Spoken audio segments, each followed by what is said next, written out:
And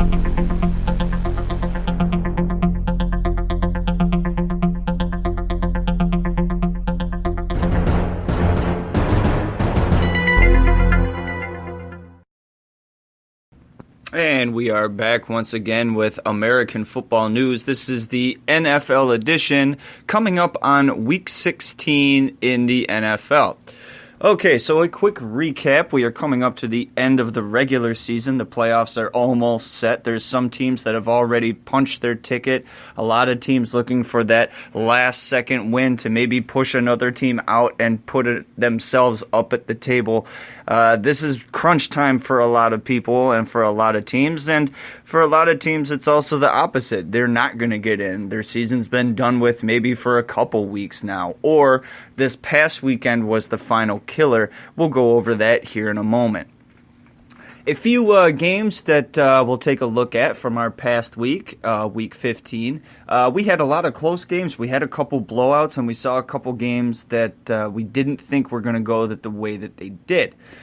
So we'll start things off with last Thursday. We saw two of the most high-powered offenses in the NFL play one another. The Los Angeles Chargers took on the Kansas City Chiefs. This is a great game because both these teams are in this division, and somebody has to win it. And it looks like it's going to be the Chiefs, despite the fact that Los Angeles has played very, very well this year.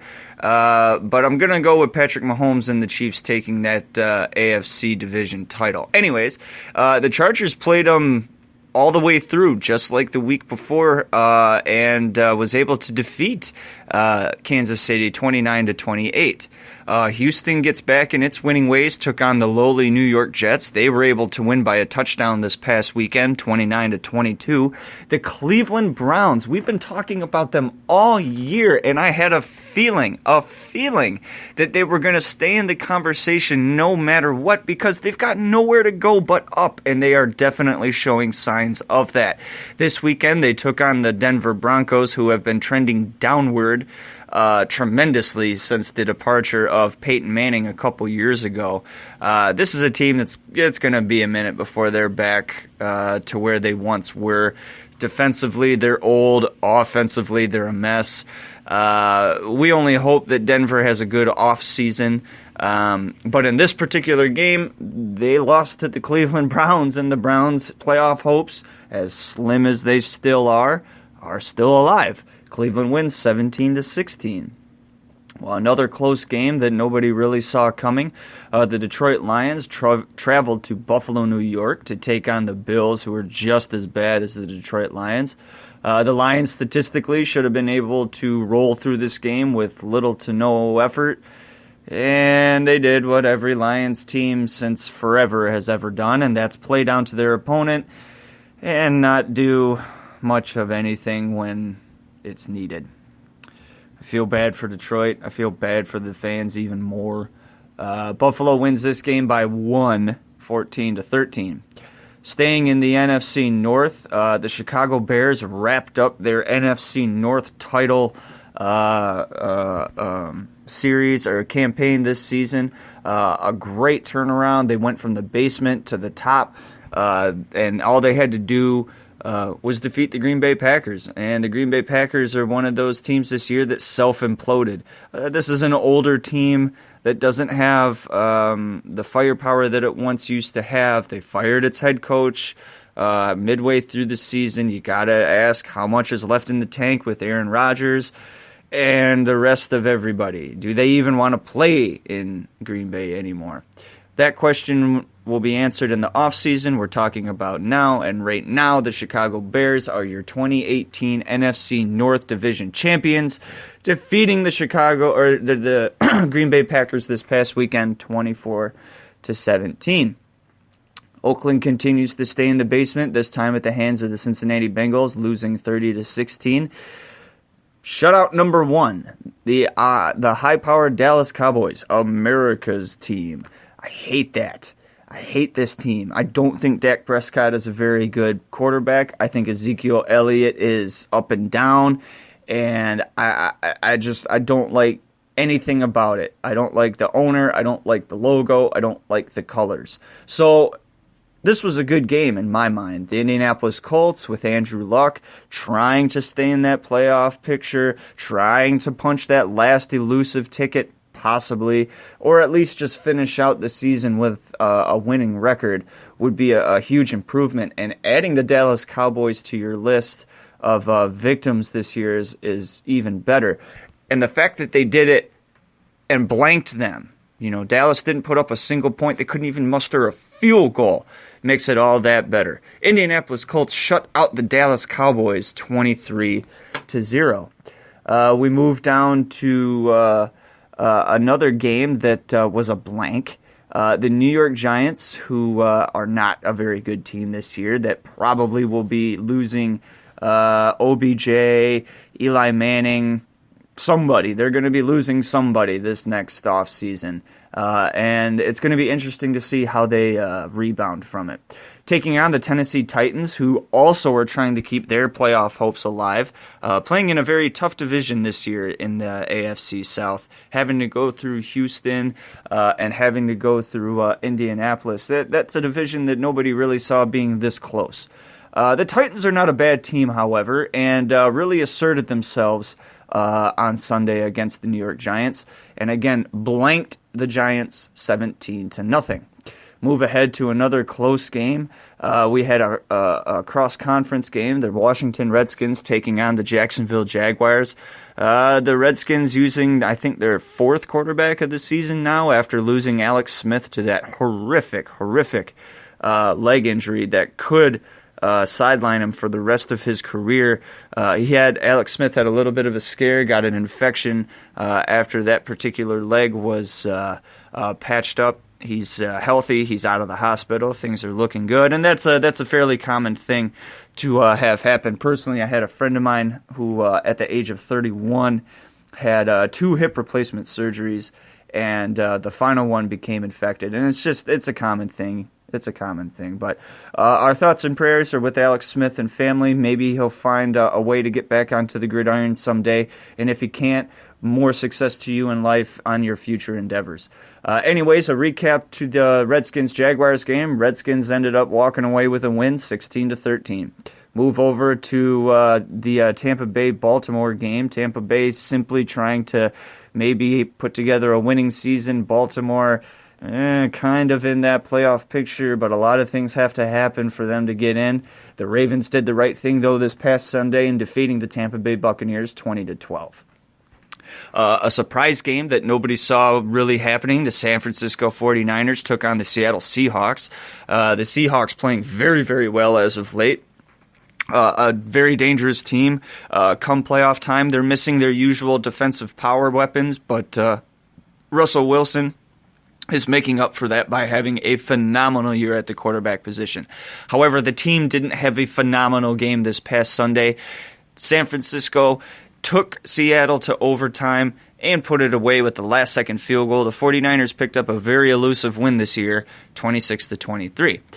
One of the bigger games that a lot of people were paying attention to that said it was going to be make or break for at least one of these teams. The New England Patriots took on the Pittsburgh Steelers, who have lost their previous 2 games. They were trending downwards, still in first place in the AFC North, but that was a lead that was quickly falling. And this game looked to be tough. New England is never an easy team to play, and these two teams have a history, and it's usually going to fall towards New England if you go back and read the results of their matchups in the past. However, this Sunday was not going to be a repeat of that past. Mike Tomlin had his team very well prepared and had New England very well scouted. Tom Brady not playing very well. I love saying that because I dislike the Patriots, I dislike Tom Brady, and I dislike the college that he came from, but we're not going to get into that. Steelers picked up a very, very, very important win over the New England Patriots, 17-10. Move ahead to the Sunday night football game. This was a bit of a surprise. I really thought that the Los Angeles Rams were going to do much better than they did against the defending Super Bowl champions. But the defending Super Bowl champion Philadelphia Eagles, this is what they do. This is what they did last year, and this is how they started rolling towards that Super Bowl.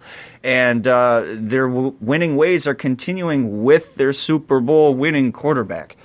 Eagles win a close game against the Los Angeles Rams, 30-23.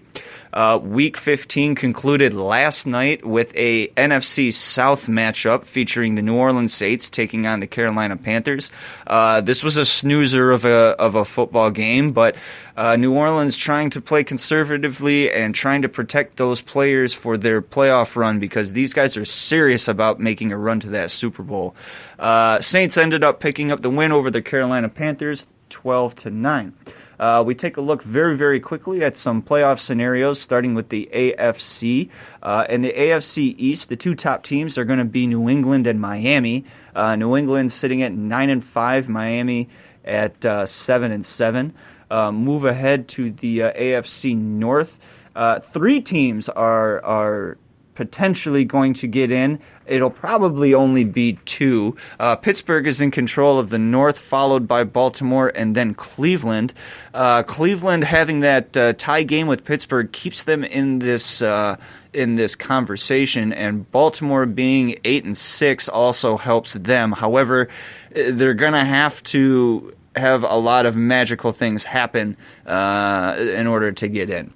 Move to the AFC South. Houston has all but wrapped it up at 10-4. The next two teams are tied for second place. The Indianapolis Colts and the Tennessee Titans both sitting at 8-6 respectively. The final division, the AFC West, we have two teams that have already clinched playoff spots. The Kansas City Chiefs and the LA Chargers, both the number one teams in the AFC West, sitting at 11-3. And the other two teams are practically garbage. Denver 6-8, Oakland 3-11. Those teams aren't going to go anywhere or do anything. Move over to the NFC. The top team in the NFC East is Dallas, sitting at 8-6, and there's a tiebreaker in the second place spot between the Super Bowl champion Philadelphia Eagles and the Washington Redskins, both respectively sitting at 7-7. Move over to the NFC North. Chicago has clinched their division and a playoff spot, sitting at 10-4 on the year. They are followed closely by the Minnesota Vikings, who have fallen off as of late, sitting at 7-6. And the two teams that are sitting at the bottom of that division, one is perennial basement contenders, if there is such a thing. The other one, kind of a surprise, Green Bay Packers, 5-8-1. The Detroit Lions, 5-9-0. Move over to the NFC South. The New Orleans Saints, after their win last night, clinched the division and a playoff spot. They're sitting at 12-2 on the year, followed by the Carolina Panthers, who are 6-8. And then the final two teams, Atlanta and Tampa Bay, are 5-9. This is a division that will probably only send one team, and that's the New Orleans Saints. We close with the NFC West. The LA Rams have clinched their division, so they will be going to the playoffs again. Sitting at 11-3 on the year, they are followed by the Seattle Seahawks, who just need a win here and a loss there by the right team to also get in. They're sitting at 8-6 on the year, and I'm sorry, the Rams are 11-3. 11-3. The two teams in the basement in the NFC West, the San Francisco 49ers and the Arizona Cardinals. 49ers 4-10 on the year, Arizona 3-11. A quick playoff scenario, if it were to start today, in the NFC, the number one spot would go to the Kansas City Chiefs, followed by the Houston Texans. Number 3 would be New England, and Pittsburgh would round out the top 4 for the division leaders. The wild card spots are the LA Chargers and the Baltimore Ravens at this point in time. But knocking on the door are these next 4 teams: the Indianapolis Colts, the Tennessee Titans, the Miami Dolphins, and the Cleveland Browns. A loss by Miami, Tennessee, Indianapolis. Basically, anybody above them helps Cleveland and Miami. Indianapolis and Tennessee just need to win. That's it. They just need to win. and they could possibly have 3 teams from that division go in. Move to the NFC. New Orleans is the top team, followed by the Rams and the Bears, and Dallas rounds out the bottom. The 2 wild card spots at this point in time are Seattle and Minnesota, with the next 3 teams looking to possibly get in: the Philadelphia Eagles, the Washington Redskins, and the Carolina Panthers.